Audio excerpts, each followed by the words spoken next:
Hello, everybody. Welcome back to the Pardonable Live. I'm your host, David Lilly, and it's been a hot minute. I'm back, and my beard's looking pretty good, guys.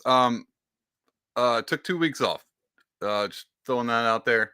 A lot going on, but I'm happy to be back. We're gonna have a good show tonight. Definitely not phoning it in. Don't you think that? Definitely not gonna phone this one in. Maybe a little phoning that in. But regardless, we're gonna have a good time. Make sure to like and subscribe, you jabronis. That's what jabronis do. They like and subscribe. And to give you a heads up of why I took 2 weeks off, it wasn't because like, oh, this thing is stupid. I mean, it is stupid, but your boy's been busy. Your boy's been super busy, and I'm gonna tell you all about it right now. So tonight's sponsor is, lo and behold, it's your boy. I got something really cool I want to tell you about. I've been telling you about for a few weeks, but this was pretty awesome. Matter of fact, I don't think I have it with me right now. Probably should have. This is the thing I've been working on for the past friggin' year, but it's finally come out. Check this out. If you go to Flintlock and Fog, this is what it looks like. This website. This is a game that I started creating a while back, and I pulled it off the shelf, blew the dust off of it, and started working out. But right now, the player's manual, limited edition, beta test version is available for purchase for your viewing pleasure and your gaming pleasure. Guys, it's a tabletop RPG similar to your D&Ds and your Pathfinders, except for this one takes place in Victorian era. Why? Because the Victorian era is the coolest era. And maybe you got tired of hunting dragons in dungeons and you want to shoot a gun. Well, that's what Flintlock and Fog has. It's late 1800s in London. All your favorite historical characters, your Jack the Rippers, your Queen Victorias, and all your fictional characters. You can go here and sign up for beta testing. That's one-on-one beta testing with me at this point in time. It gives you everything. If you don't want to purchase the manual, you can sign for beta testing, get all of that PDF style. Guys, it's been taking up all my time, which is good because I knew it was gonna, but I'm trying to work out my schedule where I can do all things through Christ who strengthens me. So that's what's been going on. Go to flintlockandfog.com, become a beta tester, and then I'll give you everything. I'll give you everything I got. Everything I got and everything that comes out after that is coming straight to you as a beta tester. I need people to play this game. I need people to play this game with me so I can work out all the details, all that stuff. But if you buy the manual, it's limited edition, meaning I'm only going to have it up there for a little while till the official manual comes out. So I'm still ironing some things out, but it's super cool. I'm pretty excited about it. I've been playing this thing for a hot minute now. You can go on my YouTube and watch some videos. Me and my friends playing it. It's a good time. It's a good time. It's everything you love about D&D, but now in Victorian era with werewolves, vampires, and Jack the Ripper, stuff like that. It's stuff like that. It's good. It's Peaky Blinders and with guns. It's gold. Guys, it's gold. Go to flintlockandfog.com, sign up. Just sign up for the newsletter. Be like, hey, I don't know about want to be a beta tester, but I sure do want to know about this thing. Sign up for the newsletter and then also like and subscribe. Yeah, jabronis. That's because I'll be doing this every Sunday night, 8:30 when I don't take off. I'll be talking about Flintlock. Matter of fact, I'm probably going to do a whole thing at the end to tell you about it in case you forget in the next hour. Guys, chat is open. You want to chit chat with me? Again, I've got some clips and some topics we're going to talk about. Tonight's title is The Teslas Have Eyes. It's a play on the movie The Hills Have Eyes, scary horror movie. Of course, you know what we're going to be chit chatting a little bit about. So, Tesla vandalism, because that I thought was a fad. Guys, I've been gone for 2 weeks, took 2 weeks off. And I mean, I could have done this the first week I took off. I was like, I could talk about Teslas being vandalized, but that'll probably go away by second week. And the second week came around, I was like, I could, if I did a Pardonable Live tonight, I could talk about Teslas being vandalized, but that'll go away most likely. Nope. Third weekend, Tesla's still being vandalized. Wild. And we're going to talk a little bit about that. I got a moral to the story of tonight too. You guys know how I like to do. But first, I found this clip, and so let me address something real quick. This is how you know your boy's doing it right.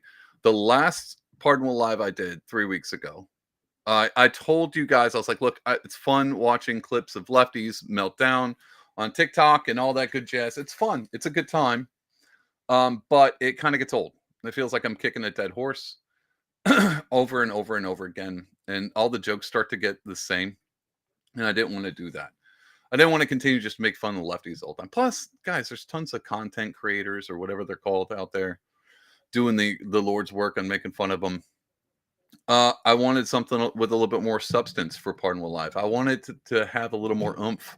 And so I was like, well, I think I'm going to start talking about actual topics, not topics, just pointing things out that are a little bit more encouraging. Give your life a little bit more meaning than this surface level make fun of lefties thing. Dump on the libtards or whatever they say.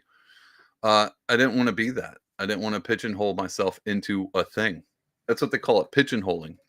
It's when actors play a character and then they get stuck in that character. They never get out. It's like Robert Pattinson. He's stuck. He's a vampire now. And then even when he plays Batman, you're like, I'm still kind of acting like a vampire. I didn't want to pigeon my hole into a pigeon my hole. That sounded dirtier than I thought it would. I didn't want to pigeonhole myself into just being a guy who makes fun of the media and funny TikTokers. Well, that is true. I don't, but it's going to be kind of hard because look, some of them are awesome. Some of those clips are awesome, and I just want to chit chat about them. So we're going to take a different spin on than just laughing at them. But here's what I mean by this is how I bring it all together. Here's what I mean by pigeonholing yourself into just a caricature. We're going to take a look at a clip of a lefty being a lefty, and it's funny and it's fun, but it's also about pigeonholing. Now check this clip. Check out this clip a buddy of mine sent me. You're not ready. You cannot make this up. Donald Trump just announced that JD Vance. You cannot make this. You cannot make. You cannot make. You cannot make. You cannot make. You cannot make. You cannot make. You can. You can. You can't.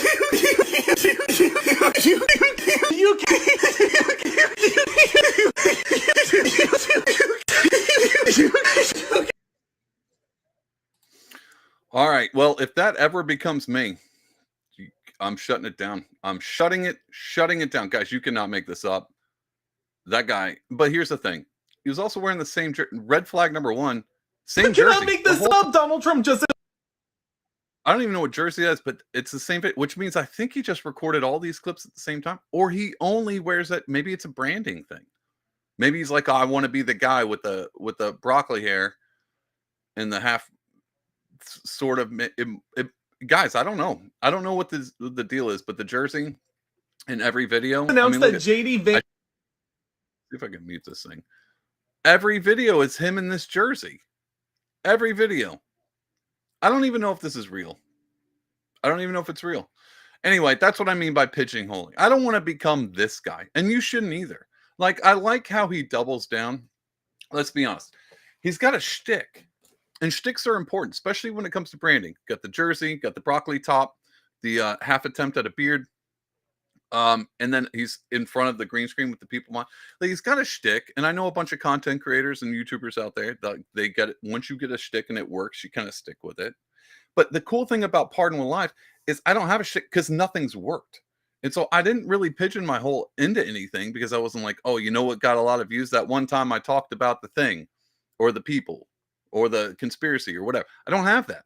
I don't have that. There's not a single one of my videos that has a ton of views. So I'm never going to pigeonhole myself. I'm always going to duck and weave and bob and try different things. And that's what we're doing tonight. We're going to try different things. Maybe, guys, maybe I'll wear a jersey next time. Nope. Nope. Definitely not happening. You will never catch me in a jersey. Never. Yeah, no, there's never. I had to think about it. I was like, would there ever be a time where I would wear a jersey? No, never. I'll never wear a jersey. But I didn't want to pigeonhole myself like that. So that's what we're going to talk about. I did like how he doubled down. I think a lot of people give it their all, and that guy definitely gives it his all. And I don't think he can make that up. I don't think he can make anything else up. I think he made his thing, and this is all he can make up is this jersey shtick with the I cannot make this up. That's as far as he gets. One trick ponies, guys. Yeah, that's what I mean by pigeonhole. And so I would definitely want to change it up. My last episode, I talked about that. We're going to go into a little bit more in depth on a few topics. And we're going to get to the Tesla thing because I think my problem is it's been out for a long time. All of your favorite content creator. God, I keep saying, hey, listen up. I keep saying content creator. It hurts my head every time I mention it because technically I'm mentioning myself in that group. Now, I don't think it's good I didn't say good content creator. I just said content creator. That term in itself is stupid. It's a stupid term. Like, I hate the fact that it's a thing. An influencer is just as bad. But no, I take that back. Influencer's almost as bad. Content creator, like, you create content. Like, I just create content. I was on a Spaces. You know what? Screw it. We're doing rants tonight. I was on a Spaces the other night. And these two guys, as a big space, famous people, I guess, according to Twitter Spaces or whatever, and they were talking about a topic, and they got into an argument, and then they started to talk over each other. And the host of the space, like, guys, hold on, it's great content, but we can't hear what you're saying. And I was like, wait, is that a thing? And of course, it's a thing. It's the same thing as engagement farming. It's great content. People love to hear people argue and yell at each other. But we can't understand the insults because you guys are insulting over on top of your insults. If that's what is that content? Are we just labeling anything as content now? The answer is yes, just like we do with art. People are like, hey, look at that. That's art. And you're like, no, I don't know. It's a banana duct taped to a wall. Is it really art? Well, everything's art now. Everything's art. And guys, I'm guilty of this too. I'm guilty of this. I do this all the time. Like, hey, look at that. Look at that meme. That meme's a piece of art, except for I can actually back it up. It says a message. And to be honest, the banana duct taped to a wall, the message wasn't behind the banana being duct taped to the wall. The message was behind the fact that some idiot bought it for like $3 million. There's a message right there. It's not the one they were going for. Anyway, speaking of making money, here's another one. I want to talk about this before we get to the Tesla thing. And the reason I'm doing this is because I had some of these clips saved up from the past 2 weeks I took off. And I was like, but I really like this. And I thought this would be important because really what we're talking about tonight is giving it your all. I know the title doesn't say that. It says the Teslas have eyes because it's fun. And I'm really fun with titles. I like making fun titles. I'm like Bob's Burger over here. Bob's Burger joke. I want to talk about giving it your all, but I did have to play this one. So we're going to watch this clip real quick. We're just going to go through these. I did want to talk about this for a hot minute, just so we can all be clear where I stand on these boycotts and where I stand, because that's kind of where we're going into, where I stand on protesting companies. If you guys don't already know, I'm fine with it. Totally cool with it. The Tesla thing is a little bit different. We're going to talk about that. But here, check this video clip out, and then I want to chit chat about my views on this, because it might be different than yours. I have a question. No, we're not answering Why? questions. Get out of the car. Why? Because you're a Trump supporter. I know, but don't you guys want our money? No, actually we don't.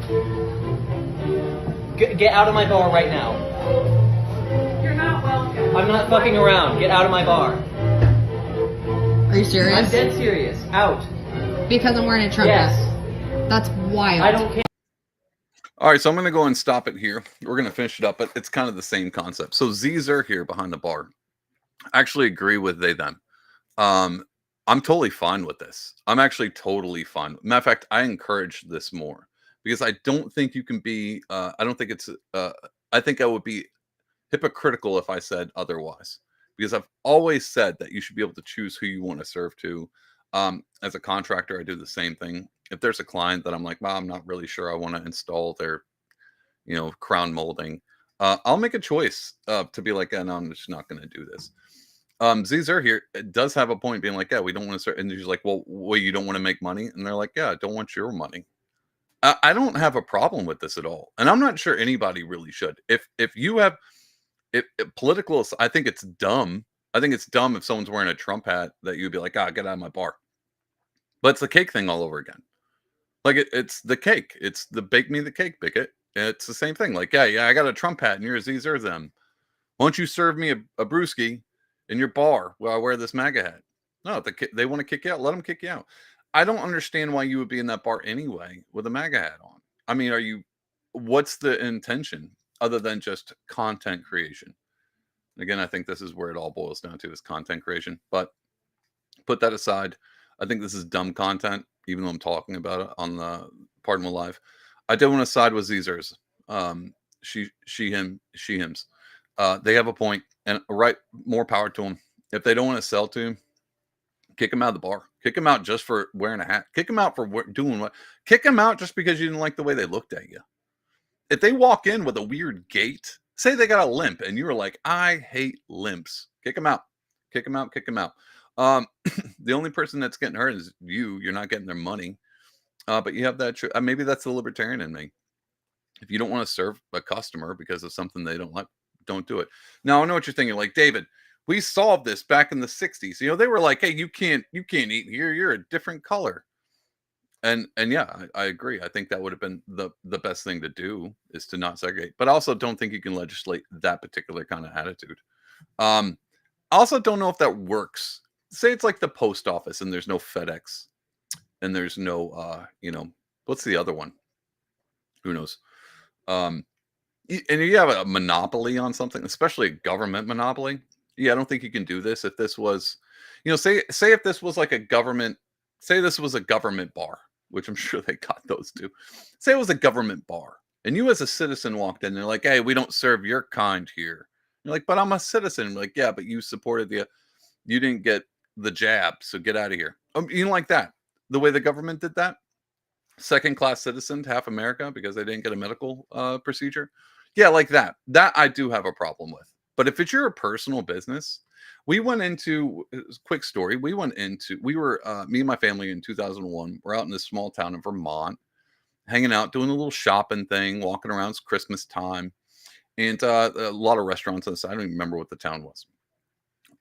It's a little street corner, a little town center. All the cool little shops, the Vermont stuff. Everything's got a moose or a bear on it. Just going to shop, and then we walked into this one, and it was a British shop, which is funny because this ties into a thing we're about to go into. It was a British store, so everything in there is British, and it was cool. My wife loves that stuff, loves Doctor Who, loves British stuff, and so we walked in there, but we didn't have a mask, and we didn't have a Vax card because we didn't own one. And the guy was like, "Hey, do you guys have your card?" We're like, "No, we don't have a card." He was like, "Well, do you have a mask?" We're like, "No, we don't have any masks. Yeah, we're not going to wear these." Like, "Well, I'm sorry, you can't serve here." And I was like, super stoked. Super absolutely stoked. Thank you. Thank you for telling me what kind of people you want in your business. I had money. We were going to eat, whatever garbage, bland British food they had. But I'm glad he was upfront about what his priorities were. And he had every right to tell me, as a red-blooded American with no mask and no Vax card, to get out. And I appreciate that. I do appreciate that. And that just kind of ties in with everything. If I go into a place of business and they don't like my ilk, good. Tell me up front. The last thing I'd want to do is go to a restaurant where they're like, "Look at that guy with the beard over there. He obviously is up to no good." Spit in his food without me knowing. No, be upfront about your grievance with me. And so that was a fun clip. Again, I think this was content creation. If a chick wearing a MAGA hat goes into Caesar's bar and they're like, "Hey, you don't want to serve me because I'm a Trump supporter? What is this?" Well, I record this and throw on TikTok. Content creation. I think it's just ruining the soul. This is why there's so many theater kids out there, or people who pretend to be theater. It's content creation. It's what people think. People think making content is actually making something. Guys, it's not. It's not. It's not a real trade. Content creation is not a real job. It's not a real job. Neither is engagement farming. I shook the table. I slapped it so hard. It's not you're not doing anything real. You're not doing anything real. But there's a point. The point of content creation is not to make anything. It's just to get eyeballs. Just to get eyeballs. Here's something that got my eyeballs that I want to bring up. Speaking of the British food thing, we're just going from topic to topic. Old Keir Starmer over in the UK had this amazing, absolutely amazing tweet. And I was like, I got to share this, guys. So they've been having an issue with violence. Let's do a little backup story. They've been having an issue with violence. And instead of being like, "Hey, who's doing all this violent stuff?" They're like, "Well, it's definitely not the people. It's definitely the objects that they're committing violence with." And it's kind of a weird thing, but like it is kind of weird because they're like, "We're going to have to start banning kitchen knives because everyone keeps getting stabbed with kitchen knives." And you would have thought the kitchen knives would have been like the last straw. They're like, "All right, we probably banned a ton of stuff before the kitchen knives, before we got to the kitchen, the things that you use to cut up your." I mean, they're Britain, so they're unseasoned, well done steak. English people are tasteless. Before you cut that in, we got to ban that steak knife because you might stab somebody with it. But then they had to backtrack, which I think is absolutely awesome. So check out this tweet from old Keir Starmer over in the UK. He's referencing an older tweet. It said knife crime is an epidemic levels and is ruining lives across Britain. As Prime Minister, I'll crack down on sales of these lethal weapons once and for all. That was in January 2024. Newsflash confirmed ninja swords, guys. Ninja swords will be banned by this summer. When we promise action, we take action. Good on Keir Starmer. Here's the cool thing.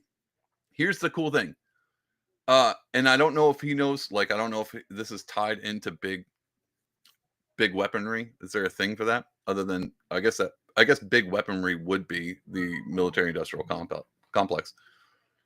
He's banning ninja swords and inadvertently made ninja swords cool again. Now, I don't know if you know this. But this is actually extremely important. I don't know how important it is to England or Britain or over there. And here's the thing. Again, I bring this up every time. I don't really talk about foreign politics and foreign relations and stuff because none of that matters to me, really. A newsflash, very little matters to me, especially not what happens in the UK.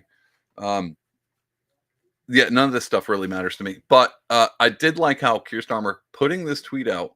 You know, there are a ton of nerds, and these are my ilk. These are my people in England right now, just Amazoning every samurai sword they can. But the thing about it now, and this is why it's super important, is because if you, and at least in America, I'm assuming in Britain too, if you are a dude in his 30s or 40s and you have one of those stands with the samurai swords with the little katanas, if you had one of those, you were like, okay, now we all know why you're a single dude without a family. It's a clear sign of Arrested Development, like it just is. But the untold secret, here's the untold, like you go into a house like a nerd, he's probably got anime, definitely some samurai swords. You know, you never see him anymore because they became a shameful, wall decoration. So no one has them anymore. But the real important thing is there is no dude, I don't care how old, 30, 40, 50, 60, who doesn't want a samurai sword. Everyone, if you're a chick and you're like, I'm sitting next to a dude, ask him right now, hey, did you ever want a samurai sword? And he might think you're wanting to buy him one. He's going to be like, yeah, what kind of, yeah, I kind of always wanted the same. Dude, every dude's always wanted the samurai sword. Multiple. I want multiple samurai swords. Guys, I'm not telling you I don't have any samurai swords. But I've always wanted multiple samurai swords. Just to have them. Just to have them, swing them around once in a while. Every dude. There's not pick the Andrew Tate probably has samurai swords. Well, that one's kind of weird. Of course he has samurai swords. Think of The Rock. Dwayne Johnson. Guarantee samurai swords. Just doesn't tell anybody about it because it's a shameful symbol. It's a symbol of Arrested Development. Stuck in adolescence. Keir Starmer just made it cool again. And so now when you go over to your buddy's house and you're like, hey, Fred, what's going on? Hey, Fred, what's going on? Oh, righto. And you walk in, it's samurai swords everywhere. It's cool again. Keir Starmer made it cool again. It's okay because you're like, hey, man, what do you got all these samurai swords? What are you, an incel or something? It's like, no, dude, they're banning them. These things are going to be worth tons of money. I'm technically a weapons dealer now. And antiquities, but weapons dealing, same thing. Keir Starmer's doing the Lord's work, guys. Doing the Lord's work, making samurai swords acceptable, socially acceptable again. Guys, you're going to see samurai swords up in the background. I don't even want, look at this guy right here. It's not a samurai sword, but I hide it, but it's still kind of there. I'm not against swords. And I'm very happy that he's banning them because now, even in America, I feel like it'd be cool to have samurai swords. Probably going to be some samurai swords up in the background. Just give you a heads up. Be on the lookout for that. Keir Starmer coming in with the win. Thank you for banning samurai swords. All right, now, guys, getting to the topic of the night. The Tesla vandalism. Now, I know you've heard everybody's take on this. It's a bit odd because it's, all the jokes are kind of worn out already too, so it's hard for me to want to lean into them. Like it's like I get it, like lefties scratching swastikas everywhere is a bit reminiscent the way Nazis kind of drew Jewish symbols on all windows and stuff like that. It seems like that. But the big argument right now is it vandalism or is it terrorism? And I know a lot of people are like, well, it's a bit of both, right? It would have to be a bit of both because what is terrorism? It's terrorizing people. But I think the big consensus is and we're going to talk about this. I think the big consensus is like, well, are they attacking Teslas because they're mad at Elon? Or are they attacking Teslas to make sure people who drive Teslas and get are they trying? It's the same. It's like burning a cross in someone's front yard. Like, hey, we're coming after you, right? Wouldn't that be what you got? If someone scratched up my Tesla, wouldn't you think that? Wouldn't you be like, is someone targeting me? Or they just hate me because I bought a Tesla? And again, for a lefty to scratch on it is an electric car. You are saving the environment. This whole thing is completely backwards. It's completely asinine, but it is kind of hysterical to watch this. But the funniest part is at first it was like, oh, we're seeing all these crazy scratch Teslas and smear things on them. Well, this week one of the best videos came out, and I was like, well, we definitely got to play this one. And we're going to go in depth on the Tesla thing. But before we do that, I definitely want you to see this is by far the best. And when I say the best, and I mean like the funniest, it is kind of sad. There's a few sad, so don't get me wrong. Like I'm not happy about this, but if it was gonna happen, this is exactly how I would want it to happen. Like, if you're gonna vandalize, and we'll talk about it, if you're gonna vandalize a Tesla to send a message, whatever the message that may be, do it in a way. I'm getting ahead of myself. Just watch this clip. It's quite possibly my favorite. All right, there's no sound. That's it. So that's a Tesla. And I'm guessing that's a four-wheeler. That's something. I don't know. It looks like he built it at home. It looks like he built it at home. Let's watch this again. He's coming from a distance too, and an empty parking lot. I'm pretty sure that four-wheeler, that's like a handcrafted. It's got a bumper on it. It's got some weight behind it. He's also got a backpack thing. I don't know what this is, but it's like if he had a samurai sword on his back, it would not surprise me. If that is, let's watch again. If that's he probably has a samurai sword at home. And luckily to him, Keir Starmer made it cool again. If I went to his house and I was like, dude, you build your own four-wheelers and you have a samurai sword? Kudos. Except for now, he's super famous because the Teslas have eyes, guys. The Teslas have eyes. This is actually a really interesting thing. This is where we're gonna hang out. We're gonna hang out on this thing real quick. This is where this gets really interesting, tying in the content creation and all of the tonight's topics all into one. We'll address the first. Is this terrorism? Well, are they trying to strike terror? Because here's where it gets confusing. I want to give. Okay, let's be honest. Well, it's hard to start on this. Is it terror? Kind of. Now, are they threatening the lives of people with Teslas? No, not necessarily. But they're vandalizing people.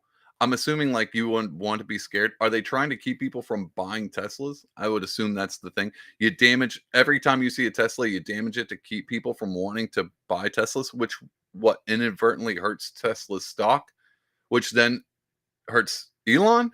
Like, is that the game? Like, explain this to me. Chat's open too. So if you can explain this to me, well, I think the lefty brain goes, okay, I'm going to damage every Tesla. Now, I would assume it's a pure emotion. Like they've been brainwashed by the media enough to where every time they see a Tesla, it's like the trigger flips off. You know what I'm talking about? Like Captain America, the Winter Soldier, Bucky Barnes is just a normal dude. And then when the doctor, what's his face, spouts off the Russian words in a particular sequence, all of a sudden he goes into a trance state and he starts to assassinate people. Like he follows orders. Is it like that for lefties? Like when the media comes out, it's like Elon bad, Elon's trying to do things. It's terrible. Like that seems to be the thing. And the big argument was like when the right wing boycotts, they shoot Bud Lights with a AK and they stop buying Bud Lights. But when the left boycotts, they burn your stuff down, which is kind of funny, but it's also extremely true. I couldn't figure out other way around it. Now, I know other people protest and they're protesting Elon, but you just don't see vandalism like this. And so it's got to be either what I'm trying to do is I'm trying to analyze the left, which I do every time and it fails miserably because it's hard to analyze. So I'm going to assume it's just an emotional response. If someone's out there being like, hey, Elon's Hitler, he's going to ruin the world. What would be your thing when you're driving your own homemade four-wheeler? with your samurai sword on your back? When you see one, do you just instantly like, I'm going to do the world's good? Like, it has to be a morally thing, right? You would have to assume like, I'm the white knight literally on a iron horse. I'm going to ram the Tesla because it's my moral duty. So maybe it's just an emotional thing. It just triggers. They see Teslas and they're just like, attack, attack, attack, smear poop on them, key Nazis, key swastikas in the side of them. But for some of them, it's got to be a little thought out. Or at least the people at the top control, the handlers, the people putting the message out are like, well, if we get people to attack Teslas, people will stop buying them. And then people who will stop buying them. The stock will drop. We get to make fun of it on Morning Joe. And Elon's mad. So maybe that's it. So basically, all the people scratching into Teslas are pawns. And the funny thing is, like, everyone knows that Teslas have cameras. Do they? Do they all know that Teslas have cameras all around them? I think yes. I think the answer at this point is absolutely yes. Does this guy? Dude. If he built maybe he didn't build if he built a 4-wheeler on his own, he's got to have some kind of an IQ. So does he know Teslas have cameras? Yes. And that leads us to the next question. Did they want to be on camera? Ding, ding, ding. I think the answer is yes. Before we get closer than that, our favorite hacker, Old Anonymous, favorite hacker posted this. And this is why I don't think Anonymous is completely lost it. But I do think he's trying to control the brainless masses. And so he posted this, being mean to my cars is Taoism. Emphasis on the W's. And it's a funny picture of Elon. And I guess the point has been like, well, it's not terrorism because, you're being mean to his cars. Bro, but the thing is, we all know he's not being mean to the cars. You're being mean to people's property, which is a constant thing. Like, it's a constant thing. So this all leads me to the same point. This morning, it was yesterday morning. I was driving to go get an oil change. That's right, guys. Went and got an oil change. Didn't do it myself this time because I'm bougie. Anyway, was going to an oil change, saw a Tesla, and again, I live in New York, so this is not surprising. Saw a Tesla, and on the back had the Tesla symbol, and then right off to the side had a circle with a line crossed out with a black that said Elon. So the dude, and I pulled up next, I was like, I gotta peep this. I've got to see. Older man, bald head, looked like he was a computer programmer, kind of flimsy, like if he sneezed too hard, he might pull his back out, kind of thing. Driving the Tesla, and I was like, okay. Does he really he bought a Tesla? So square the circle. They're like, well, we bought a Tesla because we want to save the environment, but Elon's Hitler. So we'll put the no Elon sticker on my Tesla. Wrong. I think really what it is he didn't want his car scratched. He's like, I'm one of you. Don't scratch my car, guys. I've got a no Elon sticker. It's not like he had that with a coexist sticker with all the other stupid stickers. It was just that sticker. Just one sticker and one sticker only. The circle with the line crossed out of Elon. And it was just a signal to any crazy lefty. Dude, this is a lefty, and he knows that crazy lefties are going to be crazy, and they're going to scratch his Tesla simply because it's a Tesla, and it's Elon, and Elon's friends with Trump. So he's got to put a sticker, just so you know, please don't scratch my Tesla. I'm one of the good ones. And I'm not making the story. Literally yesterday morning, driving, and I was like, I could see why this guy would be scared, because if you scratched his Tesla, he might just start crying. He wasn't going to fight you. None of that was going to happen. Definitely would probably I don't know. He might even let you do it. He might actually have gotten out of the Tesla and started scratching swastikas in with you. I mean, they love, it's weird. It's a lefty thing. They love drawing swastikas on everything. They love it. Everything's got a swastika on it now. So I think it's just the BLM thing all over again, where people were putting signs, in stores. They're like, hey, it's just a mom and pop coffee shop. Put the BLM sign in the window so they don't break ours and burn our thing down. It's a thing, dude. It's a phenomenal thing. It's a phenomenal message to be. It's actually phenomenal to be on the side of empathy. I hate using that word because I don't think it's empathy at all. To be on a side, to be like, I'm so terrified of my own political spectrum group, that I need to make sure I put the star in the window so they don't burn it down. That would be the same, guys, hear me out.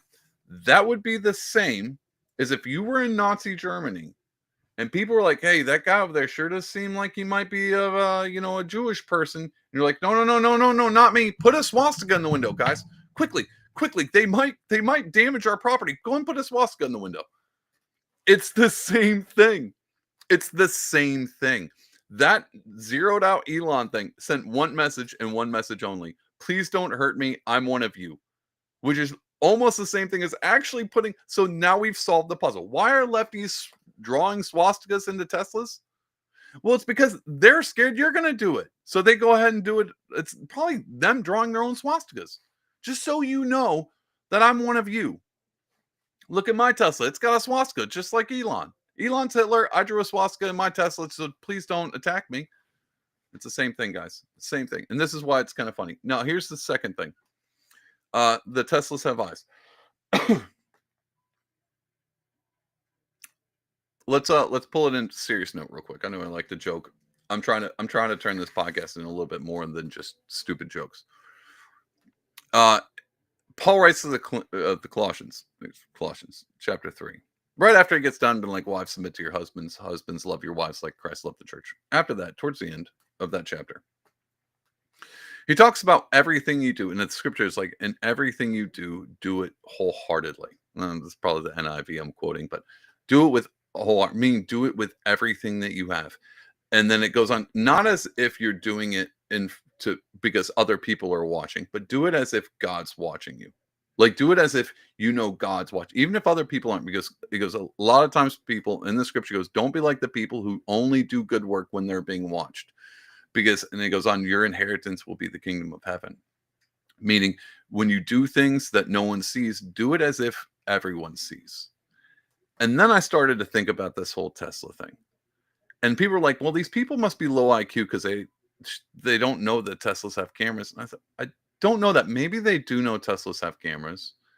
And maybe they're content creators. Maybe they want to be seen. Maybe this is their thing. Maybe they know because they're being watched, it's something important. It's almost as if drawing you imagine if you're a crazy lefty and you're like, I got to draw a swastika in this Tesla. It's my moral duty.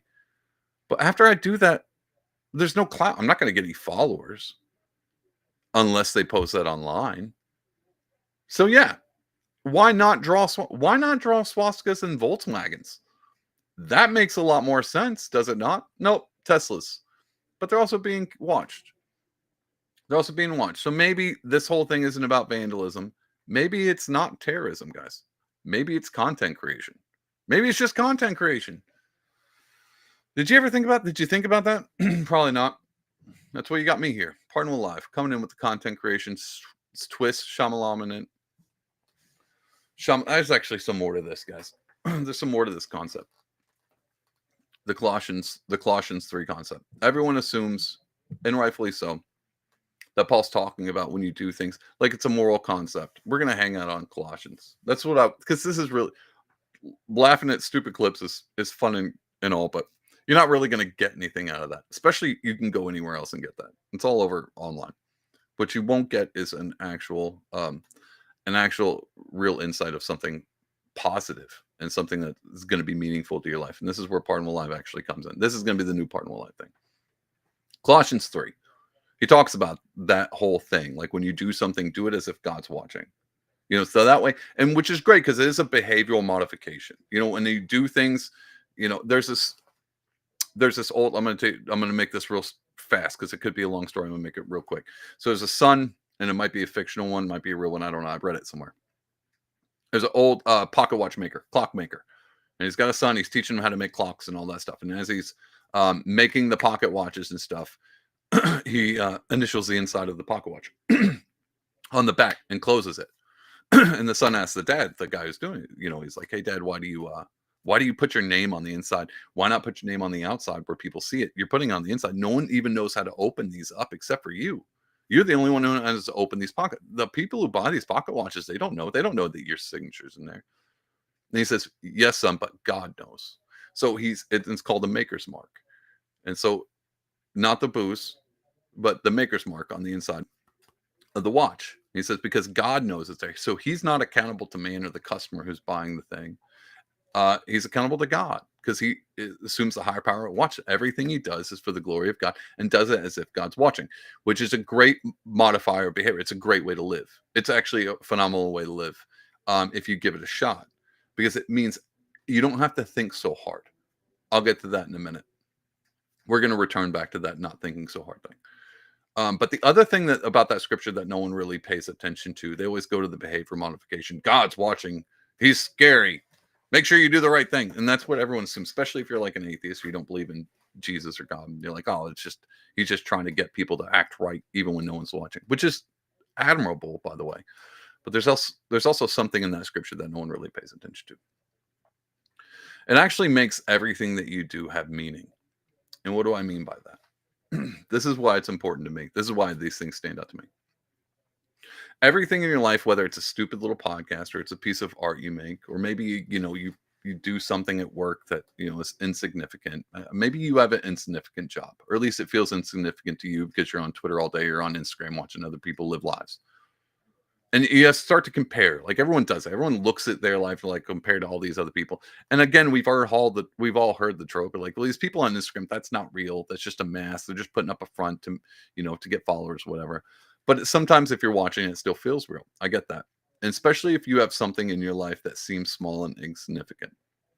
Maybe you're just a homemaker, or maybe you're just a car mechanic, and you don't feel like, well, I don't have a podcast. Guys, trust me, you can fail. If you can fail at being a car mechanic, you can fail at being a podcaster. That's not my point. My point is this scripture in Colossians 3 makes it to where even your most insignificant action has meaning to it. What I mean by that is it doesn't go unseen. And I'm not saying in a bad way. Everyone always assumes, be like, well, if you're doing something that's in secret, God's watching, so don't do the bad thing. But what if it means even if it's insignificant, God sees it? What if you do something nice for a friend and they don't even know? And it's like, well, it's kind of meaningless because no one's ever going to know. I'll know and God will know. But no, the God of the universe sees. So it makes every small thing. Maybe you're just babysitting. Maybe you tip the waiter a little bit extra. Now, the waiter means a lot to. I'm trying to think of examples and I'm not coming up with it. Basically, what I'm trying to tell you is everything in your life has meaning. And when that scripture gives you the permission to also feel meaningful in that. Like it gives even the smallest, if you have an insignificant job or insignificant duty or a thing that maybe folding laundry doesn't seem very meaningful, but that scripture gives you the avenue to be able to see meaning because God sees meaning in it. And that's the point. So it's not always about behavioral modification. Make sure you do a good job because God's watching. But hey, even when you're doing the good thing, it means something. An eternal aspect, not just like it means something for the day, or it means something for that waiter, or it means something to your friend, even though they don't know it, but it actually means something to eternity. That's why scripture is so beautiful. That's why that particular scripture is so beautiful to me, because it brings meaning to everything. Even doing a stupid little podcast has meaning, even if no one watches this. Has meaning to me because it's meaningful, because God's the creator of all the universe. And if he thinks it has meaning enough to where he's paying attention when no one's watching, trust me, ain't nobody watching this podcast. God's watching. And it means that it's got meaning to me. Isn't that awesome? Friggin' love the Bible. Anyway, speaking of doing things that have meaning, where are we at? Here's a clip. I wanted to talk about this one. This one is kind of in line with the content creation. Check out this clip. These are some protesters are still going on and on about, politics. Guys, the politics is never going to end. And that's what, like, it's hard for me to want to wrap my head around the politics because it's always something different, but it's always the same thing. Like, it's always a new avenue, but it's always the same thing. And in speaking of meaning behind this, I do like there is meaning behind what this video clip is, and we're going to talk about it. But I do like how they're doubling down. I like how when people are in something like a protest or a movement or a political boycott, that they understand that scripture. They think everything has meaning. And maybe they're right about it. And so I thought this was pretty cool. Take a look at this protest, and we're going to chit chat about it. Palestine! Free, free Palestine! Free, free, free Palestine! Free, free, free Palestine! Free, free Palestine! Free, free Palestine! Free, free, free Palestine! Free, free, free Palestine! Free Mahmoud Khalil! Free Mahmoud Khalil! Free, free, free Mahmoud Khalil! All right, so let's talk about. So they ripped up basically it's at Columbia. These are protesters, giving you an analogy for anybody who's just listening. There's a protest outside of Colombia. They're mad that Colombia, I guess, was complicit in the deportation of that guy, that protester. And so they're out there and they're shredding their diplomas that they got from Colombia. And this is why I talk about meaning. Do you think, obviously it's a political message behind this. We don't agree with Colombia and these diplomas mean nothing, which I think is phenomenal because they don't really understand what it is that they're doing. I'm almost guaranteed they don't understand the fact that that diploma is a bit worthless. But to them, now all of a sudden it's worthless, even though it was worthless beforehand. Didn't have any meaning, is what I'm trying to say. That diploma didn't have meaning. But do you think they would have, after this, how many of those people they were going to go to this protest, but they ripped up their diploma at home where no one was watching? Do you think any of them did it? Do you think any of them were at home be like, oh, Colombia, let me rip this diploma. I'm so angry. If they did it at home, they damn sure were TikToking it because of content. They wouldn't have done that if no one was watching. Even if they knew it was like, oh, it's just God, just me and Jesus. I'm going to rip this Colombia thing. It makes sense because they know the true value of it, which is not, I mean, a piece of paper, there is in that sphere, that leftist academia sphere, I'm sure there was some kind of value, monetary value to it. It means something, but to the real world, it doesn't really mean anything. So to be honest, this whole protest is actually pretty cool because they're cluing into something that they're tapping into something that they don't quite understand, but it is true. And so I was actually kind of stoked to see this because maybe someone sits back. I mean, okay, let's be honest. This is most likely a photocopy. These people love their diplomas so much that thing's hanging up. They're just waiting for all this to pass over. Again, it's the no Elon sticker on the Tesla. Like, we got to tear these up just for the camera because it's content creation, and we got to signal to everybody that we're not against Colombia. But when this whole thing blows over and no one remembers, I'm hanging that Colombia thing right back on the wall. They're not going to do this. They're not going to tear up their own thing, even though they should, even though they absolutely should. Not because of a protest of what Colombia did, but because obviously we all know it's worthless. That's what I mean by meaning. Everything you do has meaning, even if you don't understand what the meaning is. Even if you're like, a folding laundry is not meaningful, but you don't know that. You don't know that. And writing your name on the inside of a pocket watch might not be meaningful, but you don't know that. And so everything you do that may even feel meaningless, even if you're a content creator, guys, and this is the hardest one for me to argue. If you're a content creator, I might tell you it's meaningless, but even I don't know that. I don't know that. I don't know if your content is meaningless. Maybe it has meaning. According to Colossians 3, it does. It does. Here's one thing. This is why you always want to, last thing, we're going to sign off. Actually, we're going to go into a spiel real quick. Speaking of doing things that have meaning. I got hair in my mouth. Beard hair. A beard hair coming out of nowhere. That's what happens when you have a beard. Going back, I want to share this one more time with you guys. Let's get out of there. This whole game thing. No, you can go to Flintlock and Fog. I'll pull it up in a minute. I want to go in a little bit in depth this because I have a few videos coming out.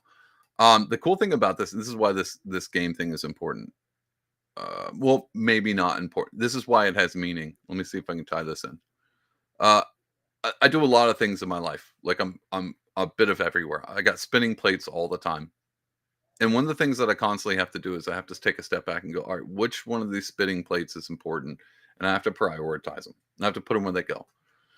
But even if like the one, like I got to take care of my family, all these things, which is rightfully so, doesn't mean I had to get rid of all my spinning plates. Like I'm still an artist. I still enjoy, like you can see, I'm in an art studio. I've set up here. I got art all over the place. I've got projects that I'm working on. And the Flintlock and Fog thing, which is a D&D tabletop, I don't know if I got to say this again, it's a tabletop RPG that I created. And I'll bring you the website in a minute. This whole thing started because me and my friends were playing D&D and we ended up moving and tried to do it over Skype. And it didn't really work that well, but it's still fun. I still love D&D. But I wanted something different. And I'm just creative in general. Like I like to put my brain to something. I'm constantly writing or doing poetry or making art or building something, or like if I'm just I'm at my happiest when I'm making something that's my own, even if it's insignificant. So this whole D&D thing seemed insignificant. Like I worked on it. It was fun. I put it on the shelf and I would pull it on and off the shelf every once in a while, just kind of refresh my brain. And then this past year, I was like, yeah, I think I'm going to pull it off and I think I'm going to tinker with it and see if it's got any legs. And so I've been messing around with it for the past year, and I think it definitely has legs. Do I think? I had a buddy of mine who's like, do you think this will rival D&D? Their whole platform with all the people that they have. Do guys, D&D is huge. I don't know if you know this. There's a giant group out there. People love playing D&D. I am one of them. D&D is a great, fantastic game. There's a lot of cool things into it. Not just the social aspect where you get to sit down with friends, you get to story tell, you get to role play, you get to solve problems. There's a ton of great things. I know it seems nerdy as hell, and it is. Trust me, it's super nerdy. There's also some really cool life applications that I actually think it's helping nerds get better at communication. But the best part about D&D is my favorite is the storytelling, and I wanted to do the same thing. So I create a whole world. Anyway, long story short, I don't know if this thing actually is super important, but to me it is, and that's why I'm going to continue to promote it. But I think when things become important to you, they tend to kind of become important to other people, and I'm starting to notice that now. I have a bunch of friends who are really interested in the game, love playing it, and want to see where this thing goes, and you might be one of those. So here's my pitch for it. If you go to flintlockandfog.com, I'm going to pull it up. If you go to Flintlock and Fog right now, you can get the Player's Manual. It's only $15 on Amazon. You can get that now against the limited time beta version. And so it's only going to be when this thing blows up in 10 years, because I was like, I'm going to try something out. And it becomes huge and does rival D&D. You'll be like, hey, I have the original players. You'll be going to Pawn Stars, hawking this thing for thousands and thousands of dollars. But if this thing is like, hey, this thing seems to be fun and you might be interested, you can go here, watch this quick video. I break it down. Or you can click here and become a beta tester. Now, basically what a beta tester is you get to join in on the fun, guys. You get to be a part of the whole thing in its creation. And the reason why I like this so much is because it's fun for me. I think it's going to be fun for you and fun for all my friends. I think it's worth your time. I think it's worth time, even if you click on that and sign up and you're like, oh, never mind, this is dumb. I think it was worth your time just to see what it's like to start something from the beginning. Here's what I mean when it has meaning. And this is what I want you to get out of this.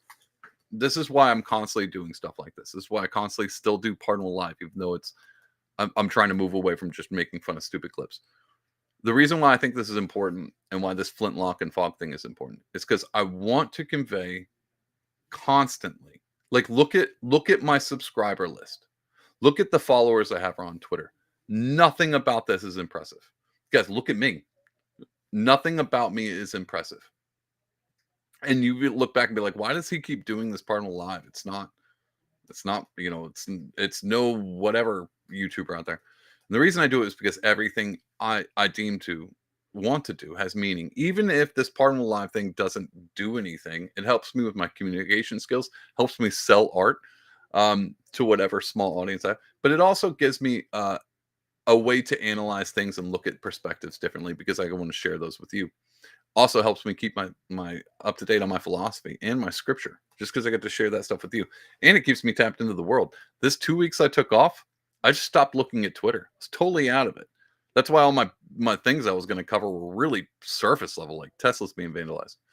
But the reason behind this Flintlock and Fog thing is it seems insignificant. I created a D&D style game in the Victorian era. But the cool thing about this is I can do it, and so can you. And so the whole point of the D&D, I'm going to let you guys in on a secret. I've only shared this with one other person.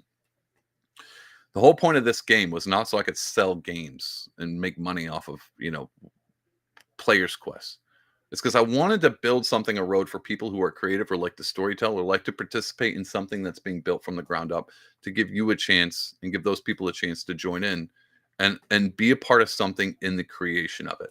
Because at the end of the day, what I absolutely do believe is I believe in God, and I believe his first mandate to human beings was to be creative, to create.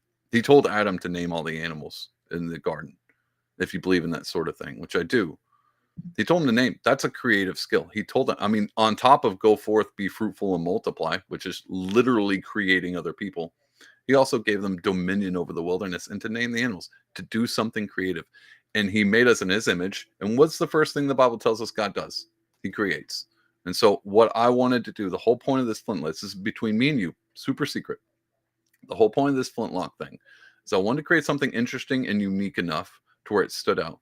But I also wanted to start it off with a beta test version and a beta test avenue for anybody who enjoys doing D&D or enjoys doing, maybe they just like to storytell. Maybe you write your own. Everybody I know has a side novel that they're working on.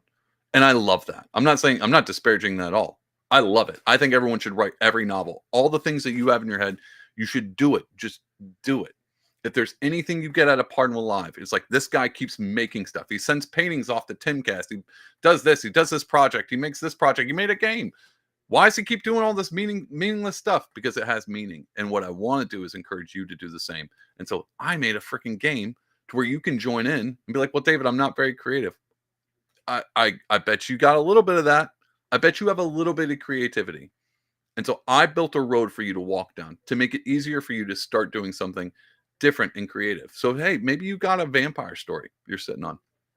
This game needs quests. Why don't you go out there and write you a vampire story? I just gave you the tools. And this manual has all the items, all the character creation, all the stuff for you to make a story that you think would be interesting enough for your friends to play.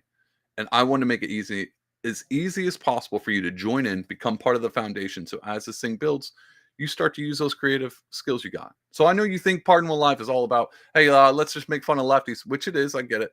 But really what this is I want to encourage you to be more like who you were created to be. God made you very special special. When I say special, I definitely mean handicap. He had a very purposeful, and I always want to encourage people to do the thing that they're always thinking about doing. And that's whatever that thing is. I think it's important. That was the whole point of coming back after 2 weeks. I sat on Pardonable Live for 2 weeks and thought about what is the point of Pardonable Live. And the point of this thing is encourage you to do the thing. To do the thing and to know that even that small thing, folding laundry, creating a D&D game, painting a picture, doing whatever it is, it has meaning. Even if it's small and insignificant, it has meaning. And so that's what this whole thing was for. That was the whole spiel. So that's it. Pardonable Live. Just so you know, it's a secret between me and you. This whole Flintlock and Fog thing. If you go to flintlockandfog.com one last time, click to become a beta tester. And you might not be interested in it. You might be like, I don't know about this. That's fine. Guys, it's cool to have samurai swords now because of Keir Starmer. This whole D&D thing's coming back. And you could be on the ground level of it. You'd be like, I was playing Flintlock and Fog before you even heard about it. And it was before it was even on that season 19 of Stranger Things. Because it probably will be on season 19 of Stranger Things. You get to be on the ground level. But more importantly, you get to actually put something, it helps you build the thing. I would love for you to come play this game and be like, I would have never thought about, hunting werewolves in the sewer of London. Maybe I should write a book about it. Boom. Get your novel started. But I also want you to see other people doing the same thing. Become part of a community of creatives, people creating stuff. That's what that thing's for. Anyway, love you guys. Hope you have a fantastic week. Thanks for hanging out, Pardonable Live. I'll do my best to be back here next time. Again, ton of spinning plates. I hate to be somebody you can't count on, but I got a ton of spinning plates, ton of stuff projects going on. I would like to push more into the Flintlock and Fog, so I'll probably be back on here. But I've also got other things I'm doing, a ton of art stuff, and so it's kind of hard to want to sit down for an hour and make fun of video clips, even though it's meaningful. I have a lot of other stuff going, and so I want you to become part of that Flintlock and Fog thing. Join the fun. And join in next. I keep saying come back. I'll most likely be here next week. I won't take any more breaks off. I will in May. I got one weekend I'm going to take off. I'll let you know ahead of time. But anyway, like and subscribe, you friggin' jabronis. It's a great time. You guys know you love it. Whatever you're watching this on, of course, we're on Twitch, YouTube, Rumble now, and what's the other one? Kick and X. Follow me on whatever. If you're watching this on YouTube, but you have a Kick, go follow me on Kick. If you're watching this on X and you got yourself a Rumble, go follow me on Rumble. Do that. Help your boy out. I'm over here trying to help you out, making games and stuff for you to create your own world in. Help your brother, help your boy out. You'll like him on stuff. And all that good jazz. Guys, I hope you have a fantastic week. Think about what I said. Everything you do has meaning. And I'm not just blowing smoke. I'm not just content creating. I'm being truthful this time. I mean, I'm being truthful all the time, but this one in particular, this might be a little bit more what you get at a Pardon Will. Less dunking on libtards and more encouragement and telling you that you can do something with your time other than dump on libtards. Although it's a bit of an art form. Either way, I'm going to stop. Guys, hope you have a fantastic week. God bless ya, jabronis.